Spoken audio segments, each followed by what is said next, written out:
Le 15 juillet 2004, 4 adolescents de 16 ans disparaissent sans laisser de traces après une soirée sur la plage de Toulon. Jérémy Carlier, Vincent Aubry, Sébastien Mallet et Dylan Forestier ne rentrent jamais chez eux. Pendant 14 années, leurs familles vivent dans l'angoisse, sans réponse, sans corps, sans espoir. Puis le 23 mars 2018, Marie-Claire Carlier, la mère de Jérémy, reçoit un message Facebook d'un compte nouvellement créé portant le nom de son fils disparu. Le message ne contient que des coordonnées GPS. Cette découverte va révéler une vérité si troublante qu'elle remettra en question tout ce que nous croyons savoir sur les disparitions d'adolescents en Europe. Avant de continuer avec cette histoire perturbante, si vous appréciez les enquêtes sur des affaires réelles comme celle-ci, abonnez-vous à la chaîne et activez les notifications pour ne manquer aucun nouveau cas. Maintenant, découvrons comment tout a commencé. Toulon, été 2004. Cette ville portuaire du Var, connue pour sa base navale et ses plages méditerranéennes, vit alors une période d'expansion touristique. La population avoisine les 160 000 habitants et la ville attire de nombreux jeunes pendant les vacances d'été. Le quartier de Sainte-Musse, où vivent nos 4 protagonistes, est un secteur résidentiel paisible, composé principalement de familles de classe moyenne. Jérémy Carlier a 16 ans en juillet 2004. Fils unique de Marie-Claire et Philippe Carlier, il vient de terminer sa seconde au lycée Bonaparte. Grand pour son âge, cheveux châtains bouclés, il rêve de devenir journaliste sportif. Son père travaille comme technicien à l'Arsenal de Toulon. Sa mère est aide-soignante à l'hôpital Sainte-Musse. La famille vit dans un pavillon modeste rue des Mimosas, acquis grâce à un prêt sur 20 ans. Vincent Aubry, le meilleur ami de Jérémy depuis l'école primaire, habite 3 rues plus loin. Fils de parents divorcés, il partage son temps entre chez sa mère, institutrice, et son père, mécanicien automobile. Vincent est passionné de mécanique et envisage un CAP après le bac. Plus réservé que Jérémy, il compense par une loyauté sans faille envers ses amis. Sébastien Mallet vient d'une famille plus aisée du quartier. Son père, cadre dans une entreprise d'import-export, sa mère, professeure d'anglais, ont élevé leurs 2 enfants dans l'idée de poursuivre des études supérieures. Sébastien, excellent élève, envisage médecine. Il possède déjà un scooter 50C Méprébé 3, ce qui en fait souvent le chauffeur du groupe. Dylan Forestier, le plus jeune du groupe de quelques mois, vit avec sa grand-mère maternelle depuis le décès de ses parents dans un accident de voiture 3 ans plus tôt. Madame Forestier, retraitée de l'Éducation nationale, élève seule son petit-fils avec une pension modeste. Dylan, marqué par le deuil, trouve dans ce groupe d'amis une seconde famille. L'été 2004 s'annonce particulièrement chaud. Les 4 amis, libérés des contraintes scolaires, passent leur journée entre la plage du Mourillon et les centres commerciaux climatisés. Ils forment un groupe soudé, partageant les mêmes passions, football, musique et l'attrait naissant pour l'indépendance que procure l'adolescence. Le 15 juillet 2004, un jeudi, la température atteint 34 degrés à Toulon. Vers 14h30, Jérémy appelle sa mère à l'hôpital pour lui dire qu'il passe l'après-midi à la plage avec ses amis. Marie-Claire, débordée par son service, lui recommande simplement de rentrer avant 20h pour le dîner. Cette conversation téléphonique sera la dernière qu'elle aura avec son fils. Selon les témoignages recueillis plus tard, les 4 amis se retrouvent vers 15h à la plage des Sablettes. Ils s'installent près du poste de secours numéro 3, leur spot habituel. Plusieurs plagistes les voient jouer au football, se baigner et discuter avec d'autres jeunes de leur âge. Rien ne semble anormal. Vers 17h30, Madame Leclerc, une habitante du quartier, les aperçoit au distributeur automatique près de la station-service Total de l'avenue de la Résistance. Sébastien achète des boissons pendant que les autres attendent dehors. Elle note qu'ils semblent pressés et parlent entre eux avec animation mais sans agressivité. À 18h15, le dernier témoignage visuel provient de M. Vasseur, retraité qui promène son chien dans le parc du Las.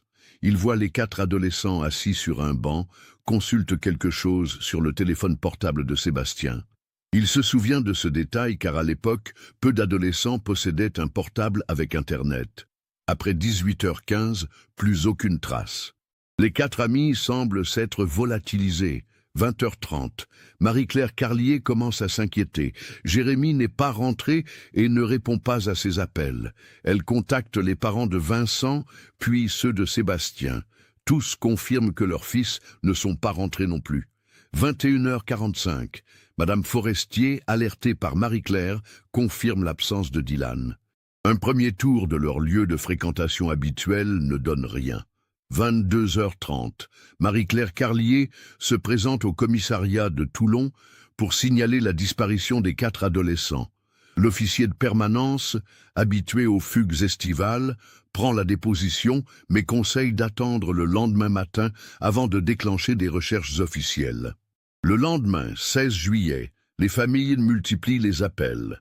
Les amis communs, interrogés, n'ont aucune information. Aucun des 4 n'a mentionné de projet particulier, de rendez-vous ou de sortie spéciale. Leurs affaires personnelles sont restées chez eux. Leurs comptes bancaires, pour ceux qui en ont, n'ont pas été touchés. À 14 heures, soit exactement 24 heures après le dernier contact, les gendarmes de Toulon ouvrent officiellement une enquête pour disparition de mineurs. Le capitaine Laurent Girard, officier expérimenté de la brigade de recherche, prend la direction de l'investigation.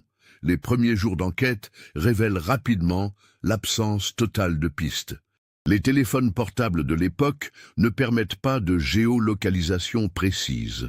Le portable de Sébastien, le seul du groupe, était coupé depuis 18h30 le 15 juillet.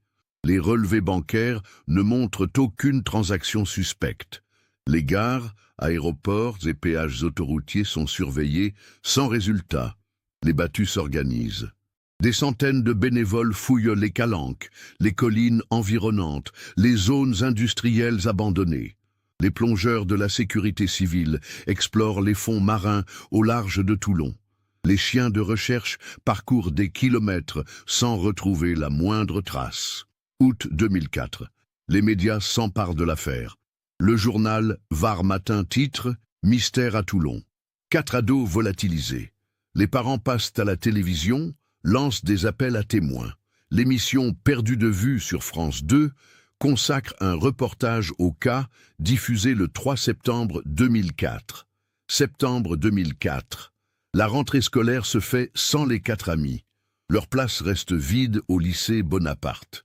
Leurs camarades de classe, interrogés par les enquêteurs, confirment tous la même chose. Aucun d'eux n'avait évoqué l'intention de partir ou de fuguer. Les familles développent des stratégies de survie différentes. Marie-Claire Carlier réduit ses heures de travail pour se consacrer entièrement aux recherches. Elle crée une association, Espoir Toulon, pour aider d'autres familles dans la même situation. Philippe Carlier, plus pragmatique, retourne au travail mais sombre progressivement dans l'alcoolisme. La mère de Vincent, Sylvie Aubry, déménage 6 mois après la disparition. Elle ne supporte plus de vivre dans le quartier où son fils a grandi. Le père de Vincent, Michel, continue de distribuer des tracts tous les week-ends dans le centre-ville de Toulon, espérant croiser quelqu'un qui aurait vu quelque chose. Les parents de Sébastien, Alain et Brigitte Mallet, engagent un détective privé en 2005. Ancien commissaire reconverti, Jean-Paul Mercier mène sa propre enquête pendant 8 mois. Il explore la piste de l'enlèvement crapuleux, du trafic de drogue, même celle des sectes. Aucune de ces investigations n'aboutit.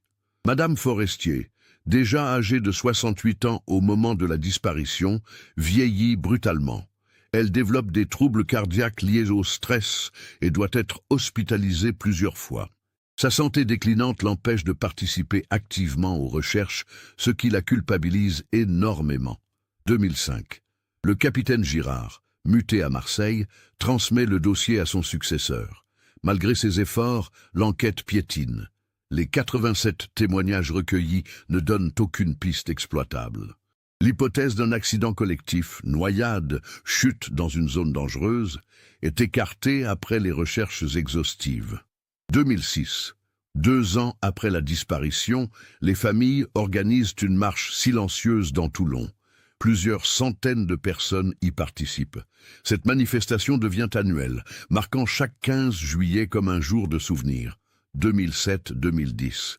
L'affaire sort progressivement de l'actualité. Les enquêteurs reçoivent encore des signalements sporadiques. Un jeune homme ressemblant à Jérémy aperçu à Lyon, un autre à Vincent vu à Barcelone. Mais toutes ces pistes se révèlent infructueuses. Au cours de ces années, les familles traversent des épreuves supplémentaires. Philippe Carlier, rongé par l'alcool et la culpabilité, fait une tentative de suicide en 2008. Marie-Claire le trouve à temps et parvient à le sauver, mais leur couple ne résiste pas. Ils divorcent en 2009. Les parents de Sébastien, épuisés financièrement et psychologiquement, se séparent également en 2010. Alain Mallet quitte Toulon pour s'installer près de Lyon, incapable de supporter plus longtemps les lieux associés à son fils disparu. 2011-2015. L'enquête officielle se réduit à sa plus simple expression. Le dossier reste ouvert, mais aucun enquêteur ne s'y consacre à temps plein. Les familles qui restent, Marie-Claire, Sylvie Aubry, revenue s'installer à Toulon, et Madame Forestier, désormais âgée de 75 ans, maintiennent l'association Espoir Toulon, mais leurs actions se limitent à quelques réunions annuelles. Marie-Claire Carlier, remariée en 2012 avec un collègue de l'hôpital, a eu une fille en 2013. La petite Emma apporte un nouveau souffle à sa vie, mais le fantôme de Jérémy reste omniprésent. Sa chambre est restée intacte, ses affaires à leur place, comme si le temps s'était arrêté le 15 juillet 2004, 2016-2017. 13 ans après les faits, l'affaire semble définitivement classée dans les esprits. Les médias n'en parlent plus. Seules les familles et quelques proches maintiennent l'espoir. Marie-Claire a créé une page Facebook, Jérémy Carlier disparu, qui compte 847 abonnés, principalement des habitants de Toulon touchés par l'histoire. Cette page devient son exutoire. Elle y publie régulièrement des photos de Jérémy, des messages d'espoir, des appels à témoins. La plupart des publications ne reçoivent que quelques likes et commentaires compatissants. Mais Marie-Claire continue, convaincue que quelque part, quelqu'un détient une information qui pourrait tout changer. Elle ne sait pas encore qu'elle a raison, et que cette information va bientôt arriver de la manière la plus inattendue qui soit. Le 23 mars 2018, Marie-Claire Carlier termine sa journée de travail à l'hôpital Sainte-Musse vers 17h30. À 43 ans, elle a appris à vivre avec l'absence de Jérémy, sans jamais renoncer à l'espoir. Rentrée chez elle, elle s'occupe de sa fille Emma, âgée de 5 ans, qui joue dans le salon avec ses poupées. Vers 19h45, en préparant le dîner, Marie-Claire consulte machinalement son téléphone portable. Elle a reçu une notification Facebook sur la page de Jérémy. Au début, elle pense à un nouveau message de soutien, comme elle en reçoit occasionnellement. Mais en ouvrant l'application, elle découvre quelque chose qui la glace. Le message ne provient pas de la page publique, mais de sa messagerie privée. L'expéditeur s'appelle Jérémy Carlier. Le profil, créé le jour même, selon les informations visibles, ne contient aucune photo, aucune information personnelle, juste le nom de son fils disparu depuis presque 14 ans. Marie-Claire sent ses jambes se dérober. Elle s'assoit sur une chaise de la cuisine, les mains tremblantes. Le message est court, dépourvu de tout contexte. 43 009 46 11 5. 628 39. Ces chiffres ne lui disent rien, mais elle comprend instinctivement qu'il s'agit de coordonnées. Son cœur bat si fort qu'elle entend le sang battre dans ses oreilles. Emma, qui joue toujours dans le salon, lui demande si tout va bien. Marie-Claire parvient à articuler un oui peu convaincant. Elle fixe l'écran de son téléphone, relisant ces chiffres encore et encore. Qui peut avoir créé ce profil ? Qui connaît l'existence de la page Facebook de Jérémy et surtout que signifient ses coordonnées? Sa première réaction est de penser à un canular cruel. Au fil des années, elle a reçu quelques messages de personnes malveillantes prétendant avoir des informations sur Jérémy, mais ceux-ci étaient généralement accompagnés de demandes d'argent ou de menaces. Ce message-ci est différent. Il y a quelque chose d'épuré, d'urgent dans sa simplicité. Marie-Claire copie les coordonnées et les tape dans Google Maps. Le résultat la surprend. Les coordonnées pointent vers un endroit en pleine campagne, à environ 35 km au nord-est de Toulon, près du village de Coran. Elle active la vue satellite et distingue ce qui semble être une propriété isolée, entourée de vignes et de collines. Elle ne connaît pas cette zone. Jérémy et ses amis n'avaient jamais évoqué cet endroit. En 2004, aucun des quatre n'avait de voiture, et l'endroit semble difficile d'accès en transport public. Pourquoi quelqu'un lui enverrait-il ses coordonnées? Marie-Claire prend une capture d'écran du message et du profil. Elle hésite un long moment avant de prendre une décision. À 20h30, elle appelle sa sœur Sandrine pour qu'elle vienne garder Emma, prétextant une urgence à l'hôpital. En réalité, elle ne peut pas attendre le lendemain. Ses coordonnées l'obsèdent déjà. 1 heure plus tard, elle roule sur l'autoroute A8 en direction de Correns. Son GPS le guide vers un lieu qu'elle n'a jamais visité. La nuit est tombée et elle commence à douter de la sagesse de sa décision. Que va-t-elle trouver là-bas? Et si c'était effectivement un piège? Elle active la géolocalisation de son téléphone et envoie un message à sa sœur avec sa position, au cas où quelque chose tournerait mal. Puis elle continue sa route, guidée par l'espoir fou que ses coordonnées puissent enfin apporter une réponse aux questions qui la hantent depuis 14 ans. La route serpente dans la campagne varoise. Marie-Claire dépasse le village de Correns, plongée dans l'obscurité. Seuls quelques lampadaires éclairent faiblement la place centrale et l'église.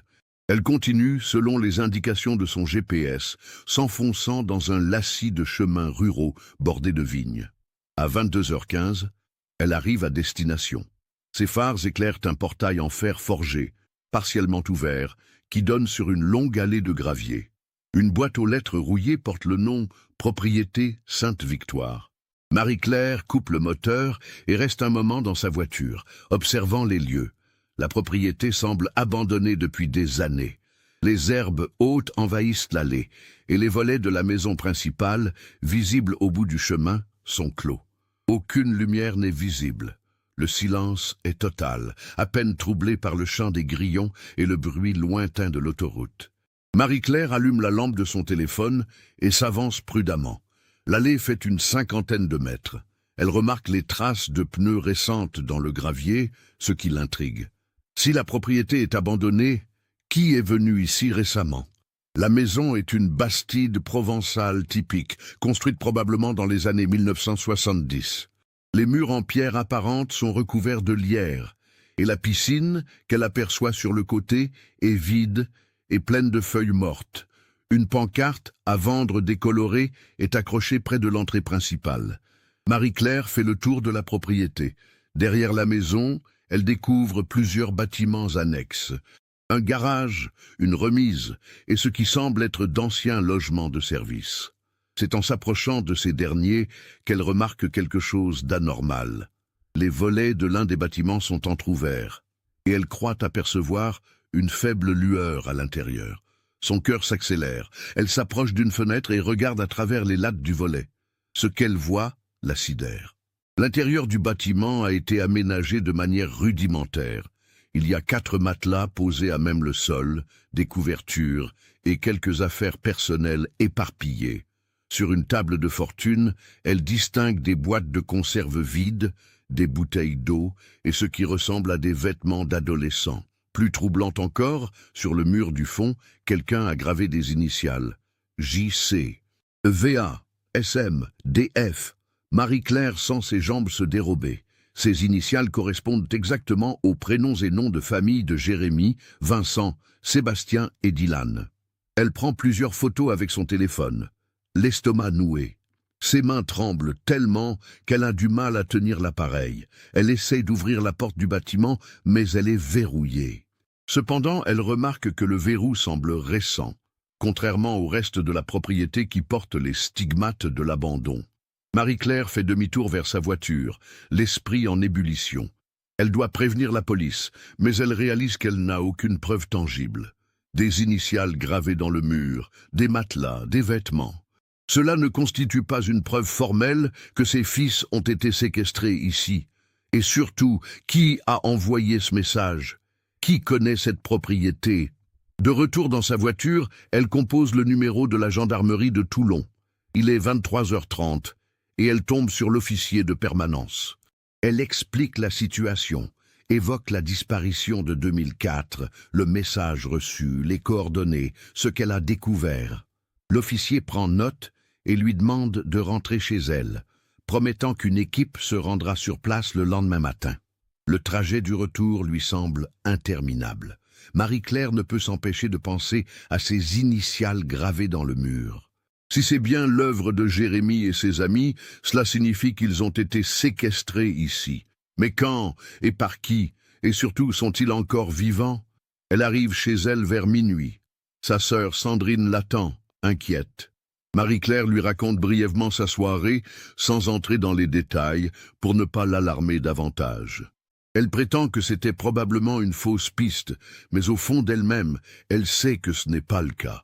Cette nuit-là, Marie-Claire ne ferme pas l'œil. Elle repense à chaque détail de ce qu'elle a vu, analyse chaque indice. Le message Facebook, les coordonnées, les initiales, les matelas, tout semble indiquer que quelqu'un veut l'amener à découvrir cette propriété. Mais qui? Et pourquoi maintenant, après 14 ans de silence? Au petit matin, elle prend une décision. Elle ne peut pas attendre les résultats de l'enquête officielle. Elle va mener sa propre investigation, discrètement, pour comprendre ce qui s'est réellement passé dans cette propriété abandonnée de Correns. Le 24 mars 2018, à 8h30, Marie-Claire Carlier se présente à la gendarmerie de Toulon. Elle a passé la nuit à réfléchir et arrive avec un plan précis. Elle demande à parler au capitaine responsable de l'enquête sur la disparition de 2004. C'est l'inspecteur Nathalie Bonneau qui la reçoit. Spécialisée dans les affaires de personnes disparues, elle a repris le dossier en 2016. Femme de 38 ans, mère de 2 enfants, elle comprend immédiatement l'urgence de la situation quand Marie-Claire lui montre le message Facebook et les photos prises la veille. L'inspecteur Bonneau prend la situation très au sérieux. Elle contacte immédiatement ses collègues de la gendarmerie de Brignoles, compétente pour la zone de Correns, et organise une perquisition pour l'après-midi même. Entre-temps, elle lance des vérifications sur la propriété Sainte-Victoire. Les recherches révèlent que la propriété appartient à une société immobilière basée à Marseille, Provence Investissement SARL. Elle est en vente depuis 2016, après la faillite de son ancien propriétaire, un promoteur immobilier nommé Gérard Santini. La propriété est restée vide depuis cette date, officiellement. À 14h, Marie-Claire accompagne l'équipe de gendarmerie sur les lieux. En plein jour, la propriété paraît encore plus délabrée. Les gendarmes forcent la porte du bâtiment annexe où Marie-Claire a aperçu les matelas. Ce qu'ils découvrent dépasse leurs attentes. L'intérieur confirme les soupçons. 4 matelas disposés dans la pièce principale, des chaînes fixées au mur, des seaux d'eau, des restes de nourriture. Sur une étagère de fortune, les enquêteurs trouvent des effets personnels. Un portefeuille au nom de Sébastien Mallet. Une montre que Marie-Claire reconnaît immédiatement comme celle de Jérémy, des vêtements d'adolescent datant visiblement des années 2000. Plus troublante encore, dans un coin de la pièce, sous des planches disjointes, ils découvrent un cahier d'écolier. Les pages, jaunies par le temps, contiennent des notes écrites de la main de Jérémy. Marie-Claire reconnaît immédiatement l'écriture de son fils. Les premières pages sont datées de juillet 2004. Les notes de Jérémy racontent leur enlèvement. Le 15 juillet 2004, vers 18h30, alors qu'ils attendaient le bus pour rentrer chez eux, un homme dans une camionnette s'est approché d'eux. Il prétendait chercher une adresse et leur a demandé de l'aide. Quand ils se sont approchés du véhicule, 2 autres hommes sont sortis et les ont forcés à monter sous la menace d'armes. Les ravisseurs les ont conduits directement à cette propriété. Jérémy décrit leur geôlier. 3 hommes âgés d'une quarantaine d'années, parlant français avec un accent qu'il ne parvient pas à identifier. Ils leur ont expliqué qu'ils allaient travailler dans des fermes spéciales et qu'ils ne reverraient leur famille que s'ils obéissaient sans discuter. Les pages suivantes décrivent leur vie en captivité. Ils étaient nourris 1 fois par jour, contraints de travailler dans les champs environnants, principalement la culture de cannabis dissimulée entre les vignes. Leur ravisseur leur avait promis qu'ils seraient libérés après quelques mois de travail. Mais au fil des semaines, il devenait évident que ce n'était qu'un mensonge. Jérémy raconte aussi les tentatives d'évasion. En septembre 2004, Vincent avait réussi à s'enfuir pendant qu'il travaillait dans les champs. Il était revenu 2 jours plus tard, accompagné par leur ravisseur, après avoir été repris près de la gare de Toulon. Après cet incident, leur surveillance s'était considérablement renforcée. Les dernières pages du cahier, datées d'octobre 2004, révèlent la vérité la plus terrible. Leur ravisseur leur avait annoncé qu'ils allaient être transférés vers d'autres fermes dans d'autres pays. Jérémy comprend qu'ils ne reverraient jamais leur famille. Dans ses dernières notes, il écrit « Si quelqu'un trouve ce cahier, dites à maman que je l'aime et que je n'ai jamais cessé de penser à elle. » L'inspecteur Bonneau ordonne immédiatement des fouilles approfondies de toute la propriété. Les chiens spécialisés dans la recherche de restes humains sont appelés en renfort. Marie-Claire, effondrée par la lecture du cahier, refuse de quitter les lieux. Elle veut savoir ce qui est arrivé à son fils, mais les fouilles ne révèlent aucun corps. Les chiens ne détectent aucune trace de décomposition. Cela signifie que les 4 adolescents ont quitté cette propriété vivant, probablement en octobre 2004, comme l'indique le cahier. Le soir même, l'inspecteur Bonneau lance un avis de recherche international. Si Jérémy, Vincent, Sébastien et Dylan ont été transférés à l'étranger, ils pourraient encore être vivants quelque part. L'enquête prend une dimension européenne, avec la coopération d'Interpol. Mais une question reste sans réponse. Qui a envoyé ce message Facebook? Qui connaissait l'existence de cette propriété et voulait que Marie-Claire la découvre? L'inspecteur Bonneau fait analyser le compte Facebook par les services techniques. L'adresse IP utilisée pour créer le profil provient d'un café Internet de Barcelone, en Espagne. Cette découverte bouleverse toute l'enquête. L'Espagne, frontalière avec la France, est connue pour ses réseaux de trafic international. Si les 4 adolescents ont été transférés là-bas, ils ont peut-être été contraints de travailler dans des plantations de cannabis ou d'autres cultures illégales. L'enquête prend une tournure internationale. L'inspecteur Bonneau collabore avec la Guardia Civile espagnole et les services d'Interpol. L'analyse du message Facebook révèle que le compte a été créé depuis un cybercafé de la rue Las Ramblas à Barcelone, le 23 mars 2018 à 14h32, heure locale. Les autorités espagnoles mènent immédiatement l'enquête dans ce cybercafé.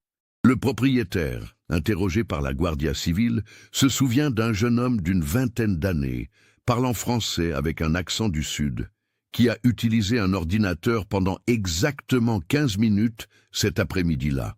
Il a payé en espèces et n'a laissé aucune pièce d'identité. Le 28 mars 2018, 5 jours après la découverte de la propriété, l'inspecteur Bonneau reçoit un appel qui va tout changer. Un officier de la Guardia Civile de Gérone, près de la frontière française, signale l'interpellation d'un groupe de travailleurs clandestins dans une exploitation agricole de la région de l'Emporda. Parmi les 23 personnes interpellées, principalement des immigrants d'Afrique du Nord et d'Europe de l'Est, se trouvent 4 jeunes hommes qui prétendent être français. Ils refusent de donner leurs véritables identités et semblent terrifiés. L'un d'eux, âgé d'environ 30 ans, présente des cicatrices sur les poignets qui évoquent d'anciennes entraves. L'inspecteur Bonneau prend le premier avion pour Barcelone. Le 29 mars, elle se rend au centre de rétention de Gérone, où sont détenus les 4 hommes. Ce qu'elle découvre dépasse toutes ses attentes. L'homme aux cicatrices, interrogé en présence d'un avocat et d'un interprète, finit par révéler son identité. Il s'appelle Jérémy Carlier. Âgé maintenant de 30 ans, il a passé 14 années en captivité dans diverses exploitations agricoles, entre la France et l'Espagne. Ses 3 compagnons sont bien Vincent Aubry, Sébastien Mallet et Dylan Forestier. Leur récit, recueilli sur plusieurs jours d'interrogatoire, révèle l'ampleur du réseau criminel dans lequel ils ont été pris au piège. Après leur enlèvement en juillet 2004, ils ont d'abord été détenus à la propriété Sainte-Victoire pendant 3 mois, contraints de cultiver du cannabis. En octobre 2004, ils ont été transférés vers l'Espagne, vendus à un réseau de trafiquants spécialisés dans l'exploitation de main-d'œuvre clandestine. Pendant 14 ans, ils ont été ballottés entre différentes exploitations. Plantation de cannabis dans les montagnes catalanes, cultures maraîchères intensives en Andalousie, travail dans des serres clandestines près de Murcie. Leurs ravisseurs changeaient régulièrement de lieu pour éviter les contrôles, et les 4 amis étaient souvent séparés puis réunis selon les besoins. Jérémy explique comment ils ont survécu psychologiquement en gardant l'espoir de retourner un jour chez eux. Ils avaient développé un langage codé pour communiquer sans que leurs gardiens comprennent. Et Vincent, devenu expert en mécanique par la force des choses, avait à plusieurs reprises saboté les véhicules de leurs ravisseurs pour retarder les transferts. Sébastien, qui parlait déjà anglais et avait appris l'espagnol pendant sa captivité, servait souvent d'interprète avec les autres travailleurs clandestins. Dylan, le plus jeune, était devenu spécialiste de l'évasion et avait tenté de s'enfuir 12 fois en 14 ans, sans jamais y parvenir. La question cruciale reste, comment Jérémy a-t-il réussi à envoyer ce message Facebook? Son récit révèle une vérité bouleversante. Le 20 mars 2018, lors d'un transfert entre 2 exploitations, le camion qui les transportait est tombé en panne près de Barcelone. Pendant que les gardiens tentèrent de réparer le véhicule, Jérémy a réussi à s'échapper. Libre pour la première fois depuis 14 ans, il n'avait qu'une obsession, prévenir sa mère qu'il était vivant. Mais il ne connaissait plus son adresse, ne savait pas si elle habitait encore Toulon, ignorait même si elle était toujours en vie. Errant dans les rues de Barcelone, il a eu l'idée de chercher son nom sur Internet dans un cybercafé. C'est ainsi qu'il a découvert la page Facebook créée par sa mère. Ému aux larmes en voyant les photos de lui, adolescent, et les messages d'espoir publiés régulièrement, il a créé un nouveau profil à son nom. Mais il ne savait pas quoi écrire. Comment résumer 14 années d'enfer? Comment expliquer l'inexplicable? Il a alors pensé à la propriété Sainte-Victoire, le seul endroit dont il se souvenait précisément de la localisation. Grâce à Google Maps, il a retrouvé les coordonnées exactes et les a envoyées à sa mère, espérant qu'elle comprendrait le message et que cela relancerait l'enquête. Malheureusement, sa liberté n'a duré que 3 jours. Le 23 mars au soir, alors qu'il dormait dans un parc de Barcelone, ses ravisseurs l'ont retrouvé et repris. Ils l'ont immédiatement transféré vers l'exploitation de Gérone, où il a retrouvé Vincent, Sébastien et Dylan. C'est ironiquement cette dernière captivité qui les a sauvés. L'exploitation de Gérone était sous surveillance policière depuis plusieurs mois, dans le cadre d'une enquête sur le travail clandestin. Le raid du 28 mars était programmé de longue date et n'avait aucun lien avec la disparition de 2004. Les 4 hommes, maintenant libres, font face à un défi immense, réapprendre à vivre après 14 années de captivité. Jérémy, interrogé sur ses sentiments, déclare « Nous avons gardé l'espoir pendant toutes ces années en pensant à nos familles. Nous savions qu'un jour, nous retournerions chez nous. Ce jour est enfin arrivé. » L'enquête sur le réseau criminel révèle son ampleur. Dirigé par une organisation basée à Marseille, il s'étendait sur tout le pourtour méditerranéen. Les 14 personnes arrêtées, dont 3 sont identifiées comme les ravisseurs de 2004, exploitaient plus de 200 travailleurs clandestins dans une dizaine de pays. Gérard Santini, l'ancien propriétaire de la propriété Sainte-Victoire, est arrêté à son domicile de Cassis le 2 avril 2018. Interrogé, il avoue avoir loué sa propriété au réseau entre 2004 et 2016, en échange de sommes considérables qui lui ont permis de maintenir son train de vie malgré sa faillite officielle. Le 15 avril 2018, exactement 21 jours après avoir reçu le message mystérieux, Marie-Claire Carlier retrouve son fils à l'aéroport de Marseille. Jérémy, amaigri mais souriant, se jette dans ses bras. « Maman, j'ai tenu ma promesse, je suis rentré », lui murmure-t-il à l'oreille. Les retrouvailles avec les autres familles sont également émouvantes.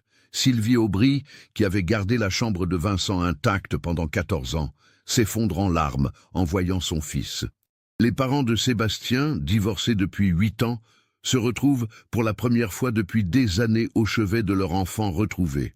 Madame Forestier, âgée maintenant de 82 ans et en fauteuil roulant, serre Dylan contre elle en répétant « Je savais que tu reviendrais, mon petit ». L'adaptation à la vie normale s'avère difficile. Les 4 hommes, traumatisés par leur expérience, bénéficient d'un suivi psychologique intensif. Ils ont perdu 14 années de leur vie, leur adolescence, leurs études, leurs premiers amours. Ils découvrent un monde transformé par Internet, les réseaux sociaux, les smartphones. Jérémy, interrogé sur ses projets d'avenir, répond avec simplicité. « Pour l'instant, je veux juste rattraper le temps perdu avec ma famille. Ma mère a eu une autre fille pendant mon absence. J'ai une sœur de 5 ans que je ne connais pas. C'est par là que je veux commencer. » Le procès du réseau s'ouvre en septembre 2019 devant la cour d'assises des Bouches-du-Rhône. Les 14 prévenus sont condamnés à des peines allant de 15 ans à la réclusion criminelle à perpétuité pour enlèvement, séquestration, traite d'êtres humains et exploitation de travailleurs clandestins. Gérard Santini, reconnu coupable de complicité, écope de 12 ans de prison ferme. Lors de son procès, il présente ses excuses aux familles. « Je ne réalisais pas l'ampleur de ce qui se passait dans ma propriété. J'ai fermé les yeux par appât du gain. Je le regrette profondément. » L'affaire fait la une des médias européens et sensibilise l'opinion publique au problème de la traite des êtres humains. L'association Espoir Toulon, créée par Marie-Claire en 2004, devient une référence dans l'aide aux familles de personnes disparues et dans la lutte contre le trafic d'êtres humains. En 2020, 2 ans après leur libération, les 4 amis créent ensemble une association, Seconde Chance, pour aider d'autres victimes de trafic humain à se réinsérer dans la société.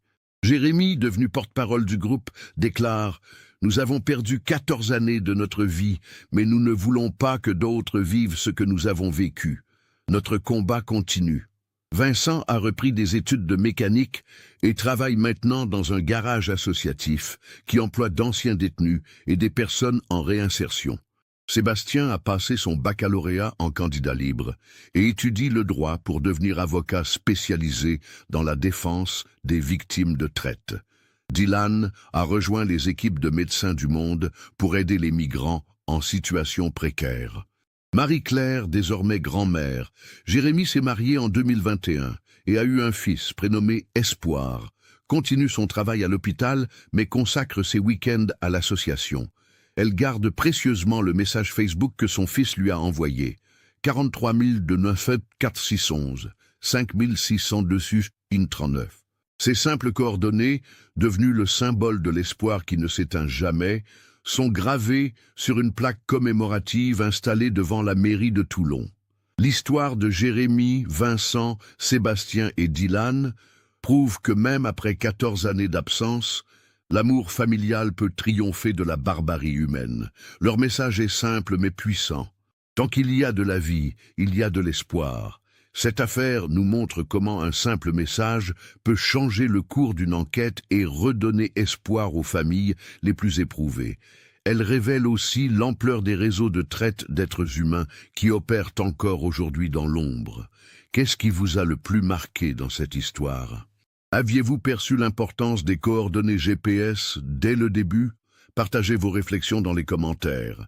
Si cette enquête vous a touché, n'oubliez pas de vous abonner à la chaîne et d'activer les notifications pour découvrir d'autres affaires bouleversantes.